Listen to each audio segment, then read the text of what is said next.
Welcome to the Zompire Horde Podcast. Join us every Monday, 7 p.m. Pacific, 10 p.m. Eastern, as your hosts, Vlad the Rad and Michelle of the Dead, discuss horror, true crime, and the macabre.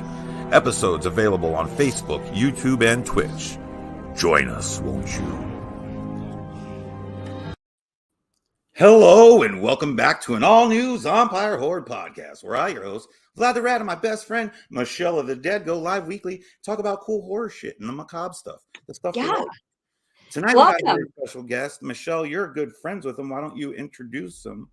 My good friend. Well, I think we've been friends. We were just talking about it a minute ago for about 4 years now. It's Mick Strawn. Mick Strawn? Mick Strawn! In Bedrock. There you are. Woo-hoo! What's up, ghouls and gals? Melissa Bowen.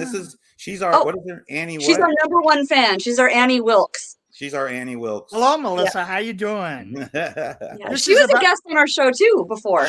She doesn't know that this is about to get weird. Yeah. Really I weird. Can't wait. I've been so excited about this. Rad, weird stuff. Yeah. So I will send you some beard oil. Yeah, some beard oil, just to keep this beast. It's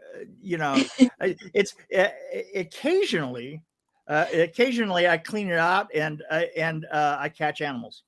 Oh, perfect. What do you eat them or do you set them free? No, I have grandchildren. Oh, there you go. You can only keep them for so long. That's right. Let them eat them. Nick Porter, Nick the Zombie's here. He says hi. He's in the comment section right now. Oh my God, Nick! How you doing? Nick, I know Nick. And Nick's mom, Anne-Marie.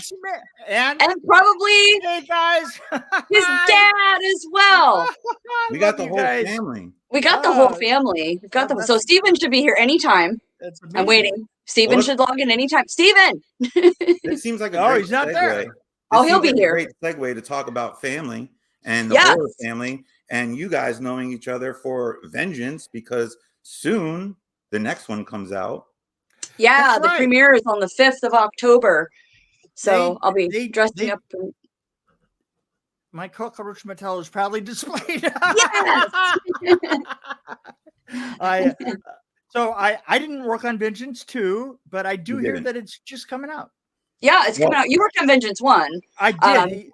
But let's talk about what you do, first of all, for those who don't know you. What do I do? Okay. Well, what are you known for? What am I known for? Yes. Let's see. That's right. Nightmare on Elm Street. I thanks, because I actually need funky little clues like that.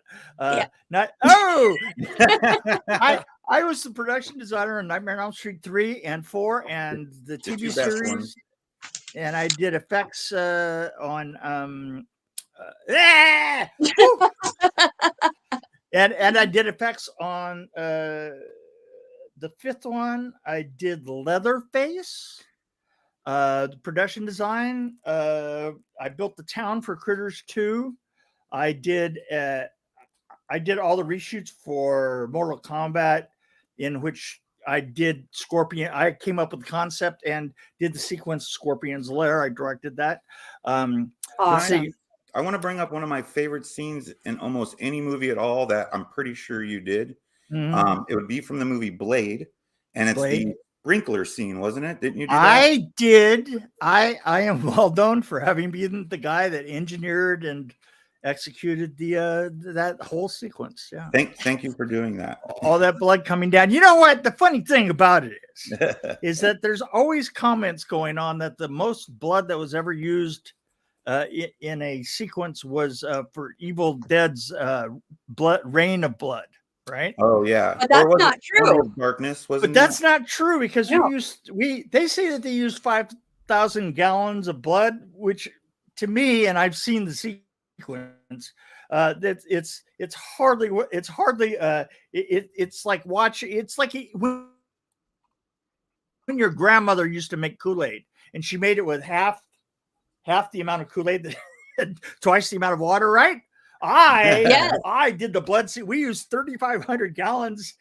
We had a recirculating system. We chlorinated it. We had so many people that had to come in and out of that blood over over that sequence that we had rung the entire stage, which was this enormous building, and we rung it with those trailers that they use for fires, right? Forest fires. They have to have they have all kinds of work trailers that are set up for the people, for the guys, right? That are shower and bathrooms and aid stations and stuff. And we had them all the way around the building. I think that we had 15 of those. So that's how many people, and that's how big that thing got. So damn. My daughter almost drowned in the blood. She was standing between a couple of, I guess she was standing. She was doing the pogo dance along with everybody else, and she was surrounded by 4 guys that were taller than her, and they were all bouncing, dancing up and down. Right. And the water, the blood was coming down so fast that it filled up in between them. And she literally stopped breathing, and they had to bring her back on the set. Oh my God.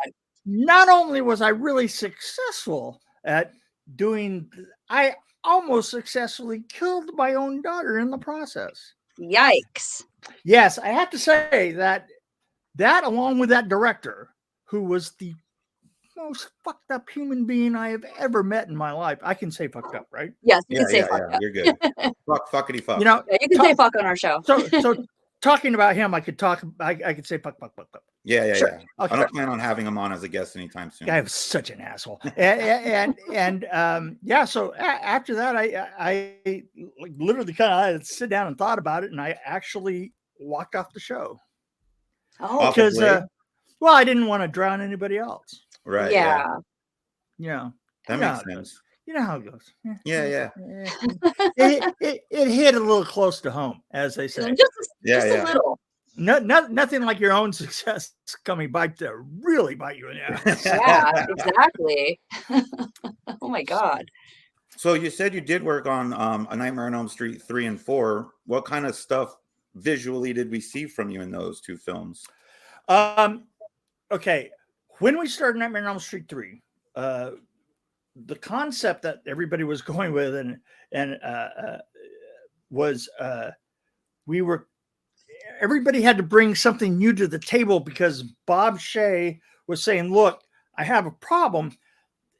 I don't want to have the continuing downplay and returns per movie that are just standard with this. I want to make the 3rd one just stand up and just revitalize the whole system, because they weren't very happy about the way that Nightmare on Elm Street 2 came out, Right. And the thing is, Freddy had a real problem. Freddy had what I call a Superman problem, the thing is yeah, right, Nick, exactly. The real problem being that eventually you just got to go to sleep, right? So the Superman problem is that Superman can do virtually anything, if it weren't for an occasionally kryptonite sausage now and then, he wouldn't be a very interesting story. See what I'm saying? Yeah. And that was the problem that they had, and it was like it blew up in their faces when they did too, because the problem is you can't. That's a genie that you can't put back in the bottle. Right.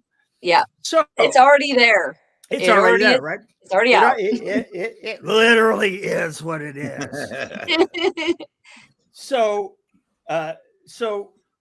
we, Wes Craven wrote the script so that the script didn't have the thing that he brought to the table was, he said, look, I'm going to make it so that she can bring other people into dreams. This Patricia Arquette's role. Right. She's going to bring people into dreams. Okay. That's the new Kristen. Right. Right. And that kind of made it so that there was a power differential. Right. So she could bring in more people, and they could have special qualities. And everybody's seen the film, and and the second thing was that Robert was going to be let off the hook, and Robert being let off the hook was he got to be because Robert's a real actor. I mean, Right. There's a lot of people in rubber suits out there, Right. rubber masks, right? Right. Right. But they aren't Robert Englund. Right. Right. Robert Englund was a genius, and he was a friend of mine, and had been since before the Nightmares, right? And I introduced him to his wife, Nancy. Oh my God, that's awesome. so he in letting him off the chain, he got to kind of like be funny, and yet evil. He was the one that spontaneously did a lot of the lines in Nightmare on Elm Street 3. Okay, and then it was my turn. Nice. my turn. I said, you know what? We're not going to do this on the road like the first two films were. The first two films were basically shot, maybe one set was shot on a stage, and then the rest of it was on location. I said, well, I'm going to turn that around. I'm going to pull it.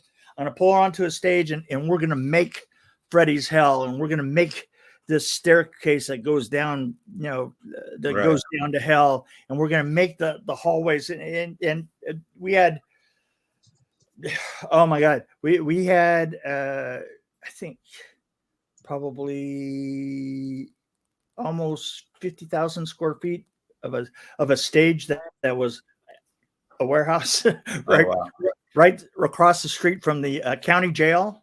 Oh. Which back then they had this thing called weekend jail, which was for drug offenders. Weekend. So literally every morning, I'd be out at the taco truck at 5:00 in the morning, Monday morning, and the grips would come as a group straight out of the jail, straight across the street, straight onto the stage. That's awesome. Steven Belzer wants to know who designed the wheelchair kid death scene in Nightmare 3. Well, who designed what on? I mean, basically, my friend. Death scene? Yeah, my friend Peter Chesney, who is the mechanical effect guy, developed. He and Peter. I can't remember his name. The storyboard artists got together and they designed the chair, and I was there with them, and we designed the chair, and then I built a 100-foot long hallway just for that. Oh, wow! So that hallway was built just for that sequence. Oh, wow! We had a lot of that happening. And then he also wants to know what you think about the post of Kevin Bacon apparently playing Freddy Krueger. Nah, won't work. I find it, and you may agree with me on this because of what you've said about Englund. Robert Englund, there can't be another Freddy because everybody underestimates Robert. And, 100%. And the thing is, I got to tell you, if you look on Nightmare on Elm Street 4, and you see that pose that he strikes at the very beginning of the film, right? Right. The camera follows the auto parts and then just goes up to him in that shadow. Yeah. With the shadow. Yeah. He's acting the fucking shadow.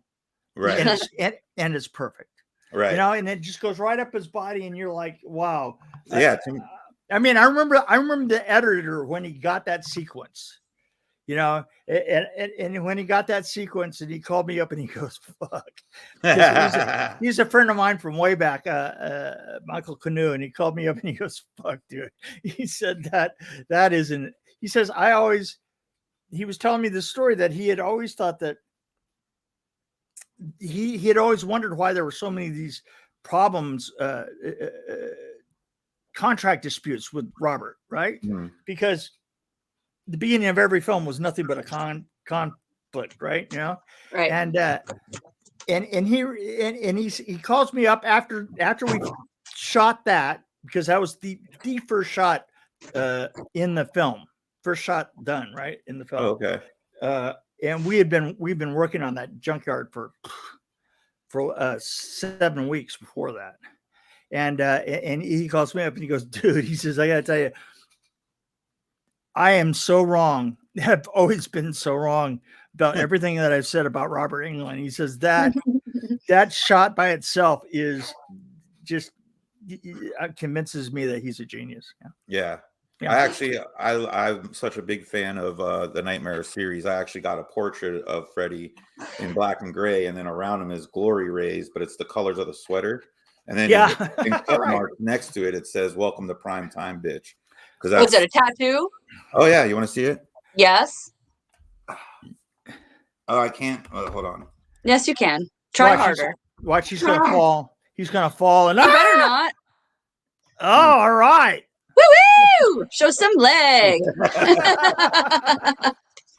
But yeah, in part was part 3 when he picks her up and puts her in the TV, right? Yeah. That to me was like one of the coolest death scenes. Her hanging there like that from the TV. For me, it's great. The sequence with the hands, right? The veins. I have to tell you that sequence. We had literally given that the guy who did, and I can't think of his name, Canham, I think Greg Canham, was the guy that did that sequence, and we sent. We went over to his studio, and we set up that whole bedroom, the kids' room for it. We set it up for him to do the shots there, and he did all the motion control shots, with the Freddy becoming he was a puppet, right? And he becomes real, and the shots of the kid getting sliced up. And so he sent us, he sent us, and the editor put that sequence together, the whole slicing of the arms and the puppeting and stuff. And we got to go see that. I got to go over to the screening room and see that with Rachel Talalay. And I just remember both of us walking out of there just it's like, this is before it was cut back. This was when it was just the full slicing of the whole thing. And oh my God. It was, you think that you can really take anything like that, but boy, that was rough. There's got to be points when you're making some of the films that you have where you just got to step back and watch what's going on and just being like, what the fuck? Yeah, right. Exactly. What was your favorite thing to work on in the Nightmare? Because you also did Freddy's TV show, right? Freddy's Nightmare, I believe. Yeah, the TV show. What was your favorite kind of thing to work on in that whole kind of series? I love Nightmare on Elm Street 4. I loved working on Nightmare on Elm Street 4 because it was a very positive experience. It was like kind of one of those things where we didn't have much time, and we started in February and it was released in August. Oh, wow. Oh, yikes. Yeah, back in the day, right? That was pretty and we didn't have a script. It was a huge clusterfuck but it was a clusterfuck of just throwing everybody into it and just realizing that you were in a sink or swim situation with a bunch of young. I mean, I was 31 and I was like an old man on that set. Oh no. And just everybody was just at the beginnings of their that place where you stepped on the throttle in your career, and there was that hesitation, and we were in the middle of all the hesitation was just everybody working on Nightmare on Elm Street 4. I mean, you had Crazy Mad George, you had John Beekler, you had every effects. You had Peter Chesney, who went on and did mechanical effects for just about fucking everything in the world. I just can't even tell you. It was, and there were so many people that didn't get a credit because, I mean, you look at the credits at the end of that film, and they just go, bing. Yeah. It's like, it's like, yeah. Where'd it go? Yeah. Where'd it go? And the funny thing is it's almost like it would have been that many people if you counted the people in town who didn't work on it. Oh, wow. Which might have been Wow. what they did. They might be what they did. You Yeah. don't know. You never Just said, know. these are all people. It could have just had a little disclaimer going, these are all the people in town that didn't work on this film. And There then you go. Yeah. and that's Just a assume everybody else has. shorter list that way, you know. But I loved working on that film. I mean, yeah, it's not like I slept for 6 months, but you know, Yeah. and I was running. I mean, I've also loved. I loved working on Mortal Kombat, doing that particular the particular 2 sequences that I actually did. I mean, the way that I got into that, I had a friend, you know, call me up while I was driving across town. And he says, "Hey, listen, I've got your name is at a such and such a screening room in town, and I need to meet you there, and we need to go over something." And I go, "Okay, Okay. okay." And I show up, and he shows me Mortal Kombat, but a really, really boring version of Mortal Kombat. It was, you know, the thing is, he asked me at the end. He goes, "Well, what did we do wrong?" And I go, "Well, you know that bit where Mortal Kombat is a game, and everything just scrolls in the background like this as the 2 people fight." Yeah. I said, "You created a game and you did a great job of it, but it's not a movie; it's a game." Because that's exactly what they did. They just kind of filmed. They kind of filmed, you know, these big, great backgrounds and this great beaches and this and this and this. But then you go in and there's always, you know, essentially a boxing ring in the middle of the set, and there was a fight, and that's all the film was, right? Right. It was. I said, you know, with techno music. Yeah. Said, well, what we're going to do is we're going to break that up. And what we did is we went in and we did as many cutaways as I went in and did a whole bunch of cutaways to just try and, you know, make some kind of separation, or not, I should say integration, some kind of bringing the set in. And then I did 2 sequences, like one that involved the big spinning blade. And the other was Scorpion's Lair. Right. And this is great. To this day, I remember this. They said, "Well, how are we going to get into Scorpion's Lair? How do we get there?" I said, "Well, you know, I think it's a perfect opportunity to use an optical asshole." and remember, and the producer and Robin, the guy that was the star that was also helping me co-direct. He goes, "Well, what's an optical asshole?" And I go, "Well, you know, the thing is what we'll do is we'll go into the middle of that sequence where they're starting to fight in the forest." Which, by the way, that sequence was so unbelievably boring. It was literally the same game that I played in an orange grove as a kid, right? You know, with other kids shooting at me with oranges, right? Right. You know, it's because you stuck your head out from behind the tree and somebody threw an orange at it and you ducked back behind the tree. And that's exactly what they were doing, right? I was my God. It said, let's cut that whole sequence out. And what we'll do is we'll just, you know, that part where he does that running kick. He says, what we'll do is we'll just create an optical asshole that'll go, and they thought the optical guys thought that was the fucking funniest thing because it literally showed up even on the show notes and everything. That's awesome. It was like optical asshole. And then Mick's optical assholes right here. So when you go into designing, like, you know, when you have a kind of like the Nightmare on Elm Street thing, you have a kind of an idea of what you're going to do. When you go to design something like on like a Mortal Kombat, for instance, where it's based, you know, in a video game, and I believe after the fact, even a comic book, but at the time of the video game, do you go into it different, like with a different mindset, or do you work it differently than you would say Nightmare or Blade? Oh yeah, absolutely. You know, the difference between artist and design is that design is art with parameters. You know, and when you're an artist, you create your own parameters, and and they can change all the time. But the thing is when you're a designer, your parameters are a little bit harder. And so a lot of times it's as much a game of manipulating the parameters as it is the art that goes into the middle of it. See what I'm saying? Gotcha. Yeah. A lot of times, I mean, like for instance, in Mortal Kombat, the parameters included writing that sequence, and then putting the set on top of it. Which, by the way, if you ever see it again,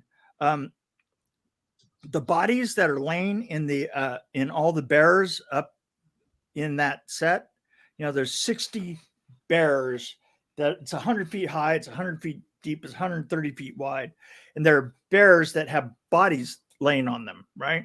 Yeah. And we had the problem that we were hanging them from the ceiling down, and we were using nothing but zip ties and literally a boatload of bamboo, and so we needed something that was pretty light, that looked like a human being. Okay. So what you're looking at 60 blow up porn dolls. That's awesome.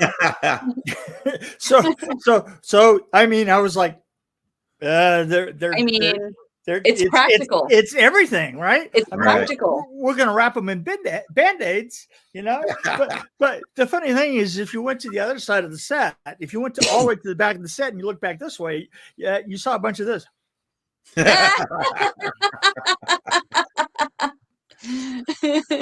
Lots of orifices, no waiting. Yeah.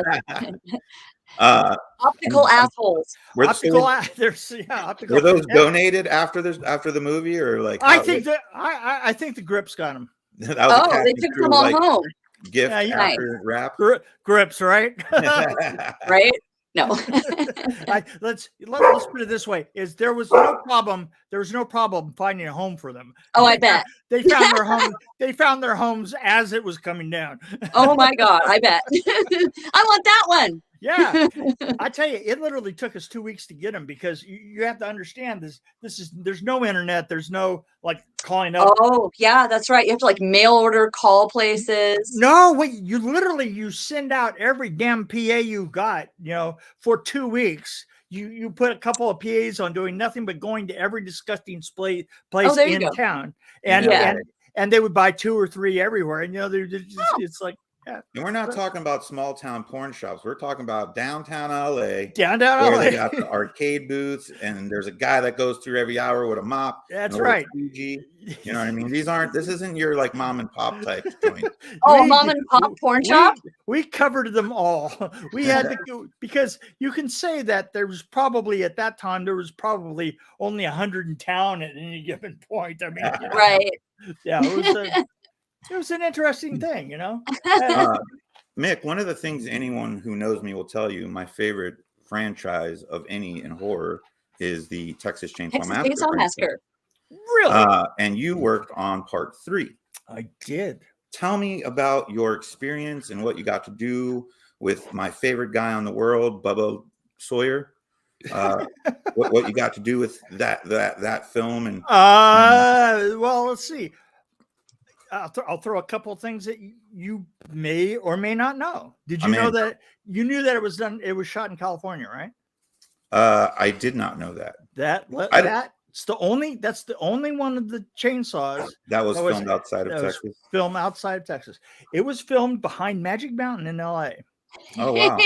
And we built the gas station. We built the house, we built the swamp, and we built the little garage with the CNC and all that. Right. Virtually everything you saw, I designed it and built it from scratch. Holy crap. Including the truck.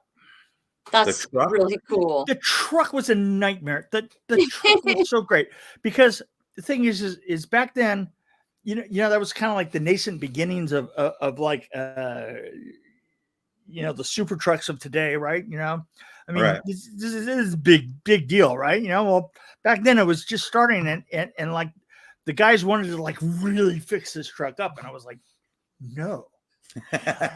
Here's what you're gonna do. you're going to start jacking it up in the air until I tell you to stop. And I wanted to look like shit. I wanted to be like it was. I wanted to be like like Leatherface himself, like did the mechanics for it, right? Right. And so, like every day it would get a little higher, and the shocks would get bigger, and I would take all the shocks off. The shot and the tires would like look, more professional, and I would like make them look less professional. Right. and the only thing is it kept getting higher and higher and higher and higher, but I wouldn't allow them to do anything to make it actually work better. because I didn't want it to look like that. I wanted you know what I'm saying? I wanted it to be authentic Bubba Sawyer. You wanted it to play the part. To play the part, right? For real. Well, as a fan, I appreciate that because seeing a brand new truck out there would have pulled you right out of that. Yeah, you don't even. But here's the funny thing is I was there the day that we were actually,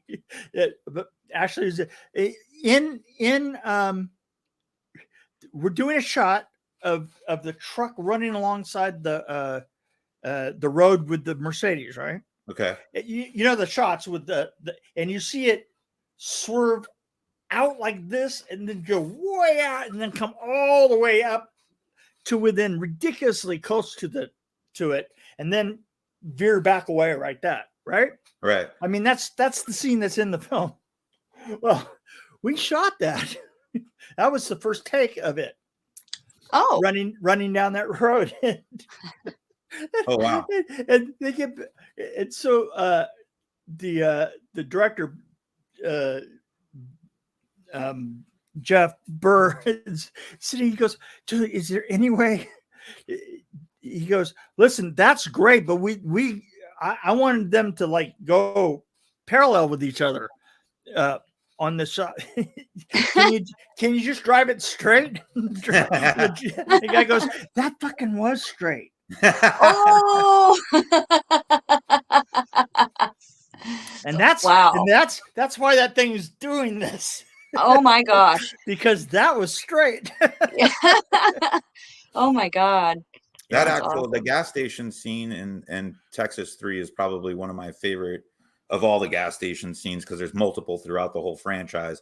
But that scene, I don't know the actor's name, but the one who played the gas attendant, that dude had me sold on that character 100%. Alfonso, yeah. Is that his name? Yeah, well, I can't think of that was his character name, I'm sure. Oh, okay. Yeah. I have to tell you where that gas station bathroom came from. Oh. When I was a kid, my dad used to take me down to the auto parts store, right, with him, right? Yeah. I'm like 8 years old, and I went down to the auto parts store with him, and he would sit there and talk with them forever about, they were his buddies, and talk about carburetor jets or whatever the fuck thing, right? Whatever they talk about, and I said, I really have to pee, and they said, well, it's just the bathroom's just right around the corner, and I go around the corner, and when I went into the door, there was cutouts of naked women that no get this. No, I mean, I swear to God, they were glued right over each other so tightly that the ceiling and the walls and the everything was just nothing but that, right? And to go with it, there was the urinal that was so brown, except for that green stripe down the middle where the water is the chlorine stripe where it's always running. Yeah. And the sink had the same thing in it, and the toilet had the same thing in it. I was like, and I will never forget that there was this place near the urinal where guys always put their hand over it like this, and it was like this black, this gross. It was, and the thing is I kept that in my head up until that show, and we started to try and do that in that bathroom. I said it was weird because I finally got to the point to where I just couldn't put any more people on it. I couldn't put it. I just couldn't do it. There was no way. I mean, I did a disgusting job there. Don't get me wrong, but the masters of it were still back in Grand Terrace, California. I mean, that was an example.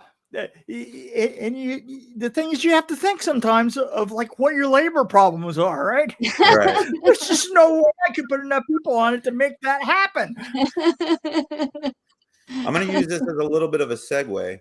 But last week we had an actress on by the name of Stacey Forbes, who you may not be familiar with, but you actually worked together on a movie called The Patriot, which, if I remember correctly, has Mark Wahlberg in it, which now gets me to my next movie, Boogie Nights. Did you touch the wiener? We ask the hard questions here at the Zompire Horde podcast. Okay, you ready for a story? Okay, I'm ready for it. We were born ready for a Boogie Nights. Can't wait. Okay. So, I'm working at a place called FTS Effects, and you know what it was is I was like one of the keys in there and I'd drop in and I would operate a show for them. And I dropped in and I would do this in between designing and I had a lot of things going at all times. You know, I used to say, you know, if I have 5 different options of places to go to work next Monday, only one of them is actually going. I stand a 50-50 chance of actually going to work on Monday morning. So, you know, it was that way. And so I dropped by the offices and they plop a script. They hand me a script and say, okay, the production design, the production. So I was doing special effects, mechanical effects. That was the key. And then they handed me a script and said, you better get your ass across town because the production meeting is already started. Oh. So you guys might both know what a production meeting is, right? Yes. Okay. So you all sit around the table. All the keys in a film sit around the table. And the first AD reads off the script, one scene at a time, and stops at every scene. And then it's discussed amongst everybody at the table, right? And that way you disperse to the 30 people that are there that represent transportation and props and wardrobe and optical effects and mechanical effects and you know logistics and production. All those people sitting at the table, right? Right. It's just a standard in the industry. It's just the way it is, right? And so he's reading. You know, first AD is reading through Boogie Nights, and so the thing is there's a certain protocol if you're late to the game, right? Right. Because people are being called in all the time, you know, and usually once one of these meetings starts, there's a couple of people that are just going to be brand new that are just walking in the door, and there's a process to it. Is if you're one of those people, what you do is you take the script that they sent you, and you grab another script off of the script pile. And then you have your 2 scripts, and you sit down, you put one script underneath the table, and you start desperately reading through that one while you open the other script to follow everybody else in the room, right? Right. Mick, So I don't mean to interrupt you, but really quick, Boston actress is actually the actress I was talking about that you worked with on The Patriot with. well, So there you go. She's watching. She chimed in Boogie Nights with a little fire emoji. That's right. Okay. So, all right, go ahead. So I'm here and I'm desperately trying to read ahead as, you know, and a friend of mine who's the prop master is sitting right across from me. And I'm reading underneath the table and I'm reading, and at the same time I'm turning the page here, turning that and reading, and all of a sudden I reel and Dirt Diggler drops his pants. Dirt Diggler drops his pants and whips out a 12-inch penis. And I stop and I'm looking and I kind of like look straight up like this, and I look straight ahead, and the prop guy was waiting until I got to that point, right? and he goes, and he just nods his head and he goes, yeah. And he says, and here it is. and he reaches down, Oh, and he's got a paper bag, and he plops he plops the paper bag down in front of him, and the whole room goes absolutely quiet, right? And he goes, and here it is. oh, dude, that's And awesome. I'm telling you something. I'm sitting there, and I was like, huh, well, what? Wow, we're not in Kansas anymore. What the fuck is that? And so, cut to, we're doing the party scene, the famous party scene, right? The one that was all done in one shot, right? Okay. You know what? It's Bill like Macy, a walkthrough scene, isn't it? yeah, it's a walkthrough scene. But it was like a very long shot. Bill Macy drives up in his car. He gets the shot is he gets out of his car. He walks to the party. You know, people flash him, and Right. you know, he gets a drink and he talks to people, and then he goes back in and he comes down a hallway, and he sees his wife fucking a guy, right? Up against on a washer dryer, right? I believe so. Yeah. He goes back out to his car, all in one shot. Back out, goes to his car, gets a gun out of the glove, comes back in, goes down the hallway and shoots. Boom, boom, boom. Right. He shoots 3 bullets at the 2 of them, and then walks out. And then in another scene, he shoots himself in the head. Right. Right. So now this is where I was in this whole thing. So in order to do the 3 shots, boom, boom, boom, on skin, naked skin, you have to use what's called a styrene gun back then, which was like a little pellet. And basically it's essentially a compressor hooked up to a pea shooter, right? Okay. And you would get one shot, and it would slowly push the pellet out, and the pellet would, you know, break it and make a blood hit. So I'm sitting with the effects, with the other 2 effects guys that I've hired. 1, 2, 3, right? And that's 1 shot, 2 shot, 3 shot in that room, in that little tiny room that has the washer and dryer in it. We are sitting right here. Okay. And so, what were the 2 actors doing that were in the room at the time? Oh, well, Fucking. let me tell you. They were fucking. Let me tell you. Let me tell you. Basically, there was a guy standing there with a mountain in his pants. That wasn't in his pants. And he screwed this girl, right, for 16 hours. 16 hours, that motherfucking that I had that dong swing. And I'm not kidding. It was 30 inches away from my face. Oh God. For 16 hours? For 16 hours, straight across. Boom, boom, boom, boom, boom, boom. And then he'd reach down every once in a while and get a big glob of lube and, you know, lube that sucker up. And then it was the most psychotic thing you've ever seen. And then, then after doing that for 16 hours, and then they would come in the room and we would do our shots, right? But you can imagine, the thing is they didn't come in the room. I think they came in the room. They actually got to the end of the shot twice in 16 hours, right? And so then when we finally shot, then we got up and they had to blank out because now it was daylight, right? They had to put blacks up all the way around. And then I strapped my device to the back of Bill Macy's head and boom. Oh, wait. Boom. And then that was my rig that blew all the goop up against the wall. Oh, wow. Nice. That's awesome. What did you use for the goop? Did you put bananas in it?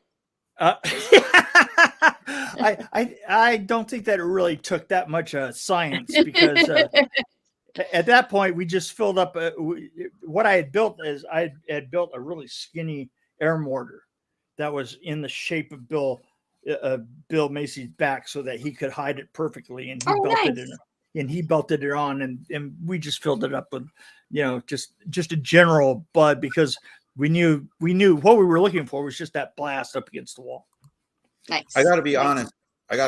Since you talked about the production meetings and how they go, I haven't stopped thinking about the production meeting for Human Centipede. Like I'm trying to put to be a fly in the room. Oh my God! For that right, one.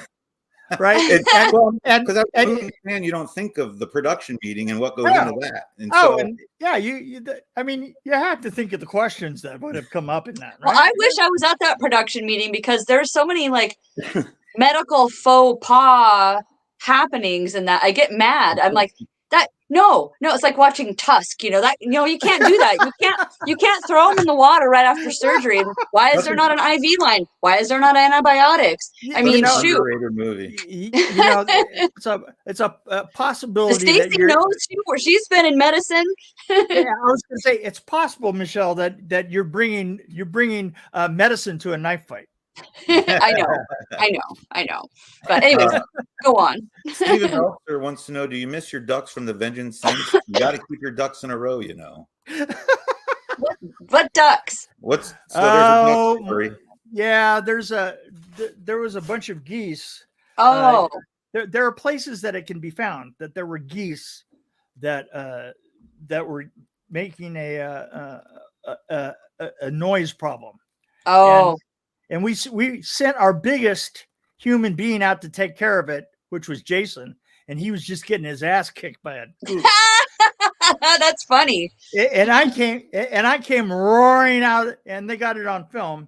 I came roaring out of the house, going, "I said, shut up, God damn it!" And I went right towards the geese, and there were 3 geese in a row, and they turned to me like they were going to take care of it. And then they did a mathematical calculation in which they wound up 30 pounds, and I wound up at 300.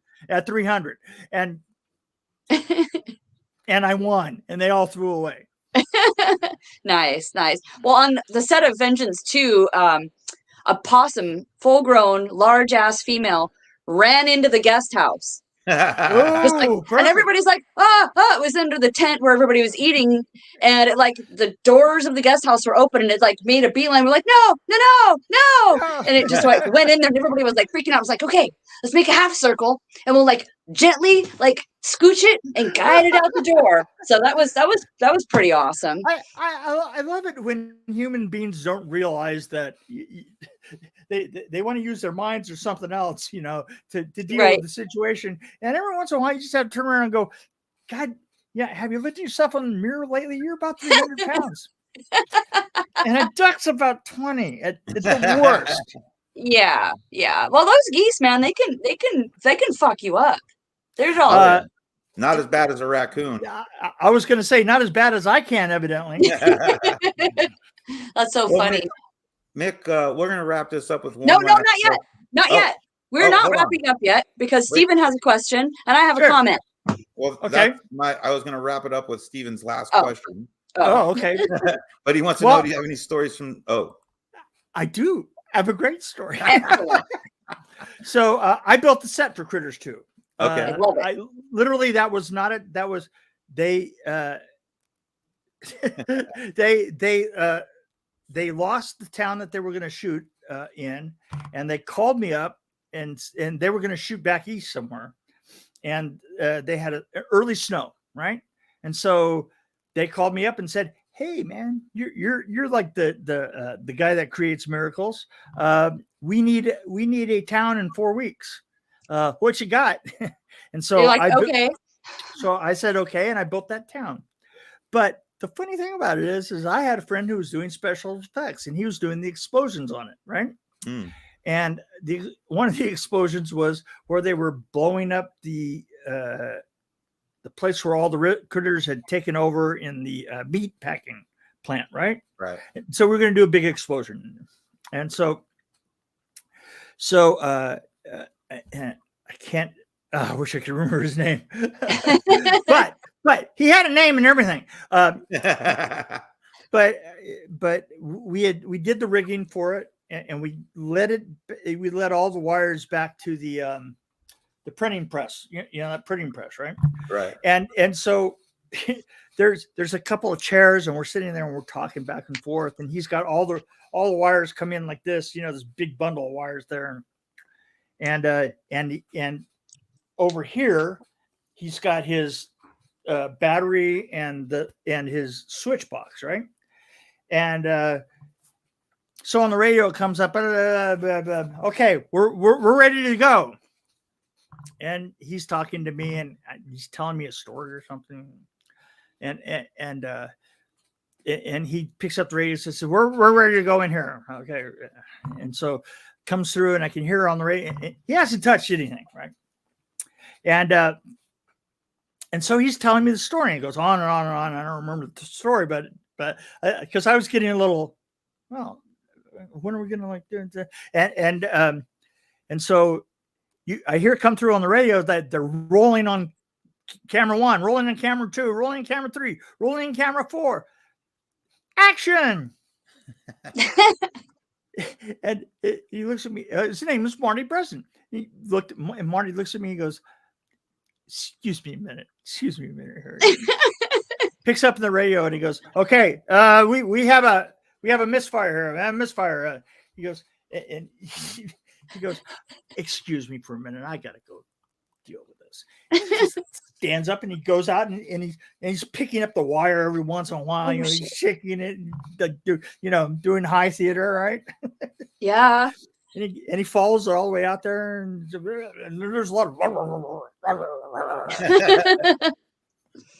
He comes back, he sits down, he continues the story, right? Same scene, same exact thing happens. He goes, "Okay, we're ready." Right. And we got ready. And so, and every time he's like, "Oh, Mick, sorry, I gotta deal with this thing. I'll get back to the rest of that story." He stands up and he goes up and there's right. And so he gets back the last time, and he finally hooks everything up, right? And then they go through the whole thing, and he's the utter professional, and he blows off, and I go, "Well, what the hell was that all about?" He says, "Oh, I just wanted to." He said, "Every once in a while, I like to know that they really mean it." Nice. That's awesome. So that's my critter story there. I love like it. And I just want to tell everybody, if I love your stories, and I think everybody else loves your stories, and if they want to know more about some of your super awesome fucking cool stories that you've had on set, they should buy your book. They should buy your book. I wrote a book about Nightmare on Elm Street 4. I liked it so much. You can always get a hold of me. You have to DM me, and there's a horrible process of actually that you have to go through in order to get the book from me. It's not easy. What did I say to yours? It says, "Thanks for the poisonous chocolate." First time I met Mick, I was feeding him chocolate. It was dark chocolate, sea salt chocolate. It was literally inedible. I mean, it was delicious. So good. It was, and you're like, "You're trying to kill me, aren't you?" Kill me, aren't you?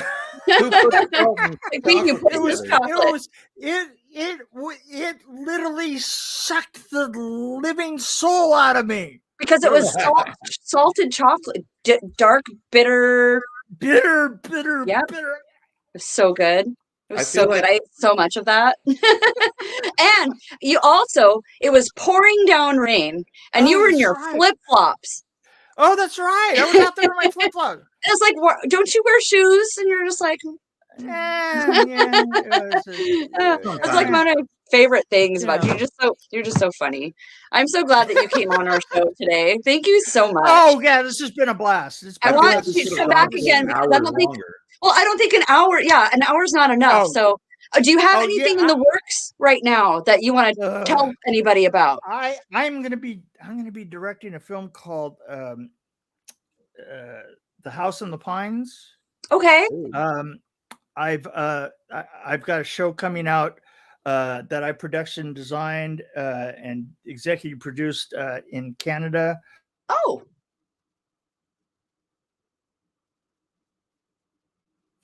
Oh, he muted himself.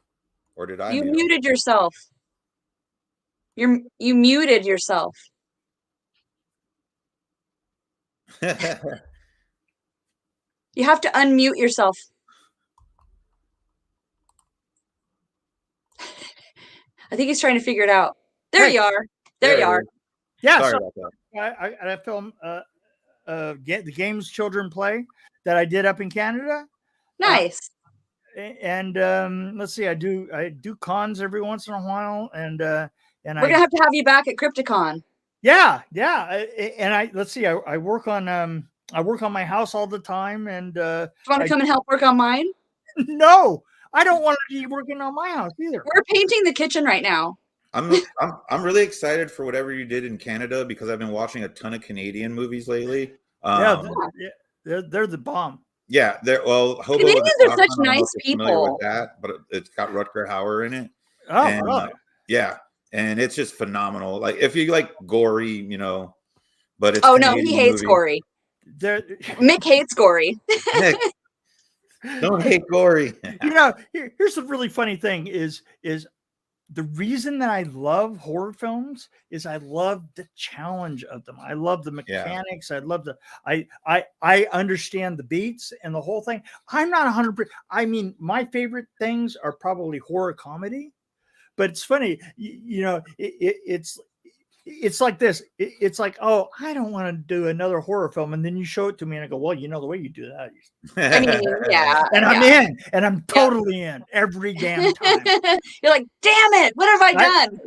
Literally, that has happened to me every day of my career. Alex Carlson says, Mick, you're very cool and have interesting stories. I've always been drawn toward horror, but never really dived in. They will definitely catch up on all the new Nightmare on Elm Streets, 4 especially. So Alex is my coworker, and she's the coolest chick ever. Wow, cool. Yep. You know what? You need to get it. If you can get a hold of me, send me a DM and a message, and I actually send books out all the time. Yay! If you want to hear that, everyone.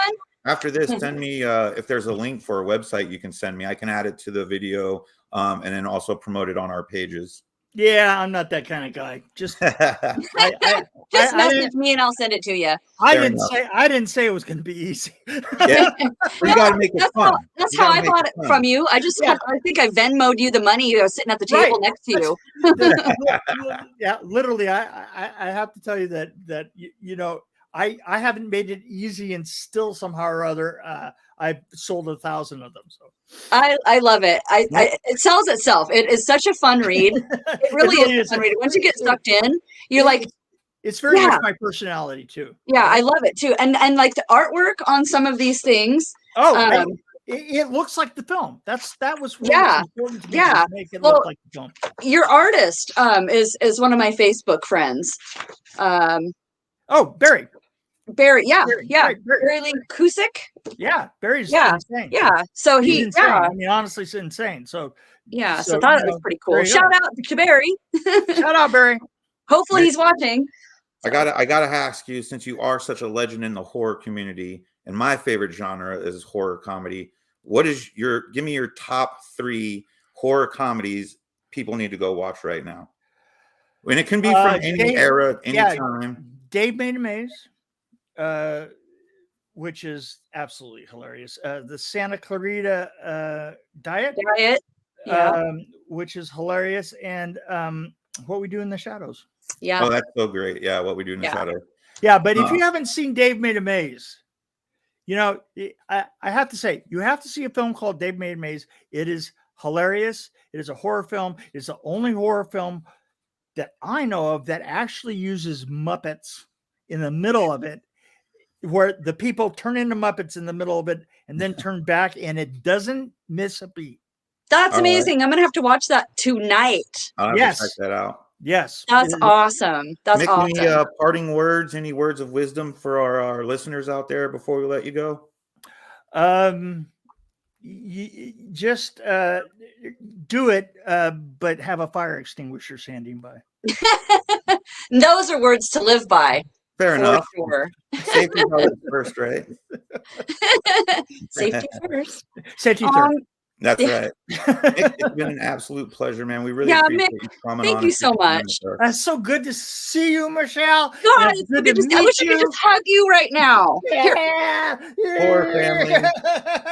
Well, we're going to get back to Crypticon so we can all do this in person. Yeah, like Vlad works with me now at Crypticon. We both work at it, so well, we'll be hanging out with you. Yeah, I was going to say, call me back. All right. You know where I live. All right. Hey guys. Thank you, Mick. You have a great one. To have you. Have a good night. We'll see you guys. All right. The Dead. That was awesome. That's pretty awesome. He's a super rad dude with awesome stories. He is like all the personality. Yeah, 100%. Yeah, he's just like I don't know. He's like one of those people that draws people to him because he's so magnetic with his energy. Right. Well, we got along really well ever since we first met. So typically I have to do a lot of research, and watch movies that I haven't seen and look up and type and watch interviews. And, fortunately with him, it was like I already knew all of his work. You know what I mean? Right. And I didn't really need to do much. It's freaking crazy that he and Stacey Forbes worked together. It's like Patriot. Dude, it's like our little network is getting tighter and tighter. I know. It's really awesome. Really bring the horror family together. I think it's great, and I think this is really good for I think this will benefit Crypticon and all that sort of stuff too, and just like bring all of us together. But listen, we were 1 degree separation from Kevin Bacon last week. That's true. Tonight, someone brought Kevin Bacon up in the comments. I know. Yeah, Stephen did. Yeah, that's crazy. We're not very far from Kevin Bacon. We do have another comment actually too that just came in. Very cool. Yep. That's Set Rock. We appreciate it. Thank you so much. Thanks, Stacey. The cult is coming together. Yes, Melissa. Podcast. All right. Well, I love you. I love you. You guys have a good night. And we will see you on the flippity flop. Oh, by the way, next week we have a guest. Oh, who's our guest next week? Her name is Jamie, and she is a childhood murderer. What? Who's out on bail, or not out on bail, but who's been released. She's a true crime person. A true crime person. Yes. That sounds terrifyingly amazing. Yes. How did you did you email the jail and say, hey? No, she's not in jail. She's out. Oh. I misspoke when I said that. Oh, okay. But she's going to be our guest next week, and we're going to talk about her crime. Just a quick synopsis. Her boyfriend and her mother killed a dude. I don't know all the story. That's what we're going to find out. How old was she when that happened? I think she was only 16. Okay. But she was tried as a juvenile. So she got well, she was probably, I'm thinking she's probably easily swayed and by other people. Well, you think your boyfriend and your mom, so. You're going to easily be swayed by them. But we'll talk about this more next week on the Zompire Horde podcast. Oh yeah, next week too. I'm gonna do. I was gonna do it tonight, but I totally spaced because when I got on, Mick was already on. So I was I started talking to him instead of doing it. But next week episode, they don't know because I haven't told them yet. But it's gonna be sponsored by Body Scare. Yay! I love them. And then I can talk about their products too because Michael and I both use their products, and we love them. I'm growing my beard back. Nice. I'm gonna have to send you. Well, they're also a competition for me. Whoa. Because I also make beard oil. You guys are pals. Calm down. We are. We're pals. We'll probably hang out sometime because I really like them. And here's the thing. Patrick and Tabitha, we love you. Tune in next week, 7 p.m. on 66.6 on your AM dial. Welcome to the Zompire Horde podcast. Join us every Monday, 7 p.m. Pacific, 10 p.m. Eastern, as your hosts, Vlad the Rad and Michelle of the Dead, discuss horror, true crime, and the macabre. Episodes available on Facebook, YouTube, and Twitch. Join us, won't you?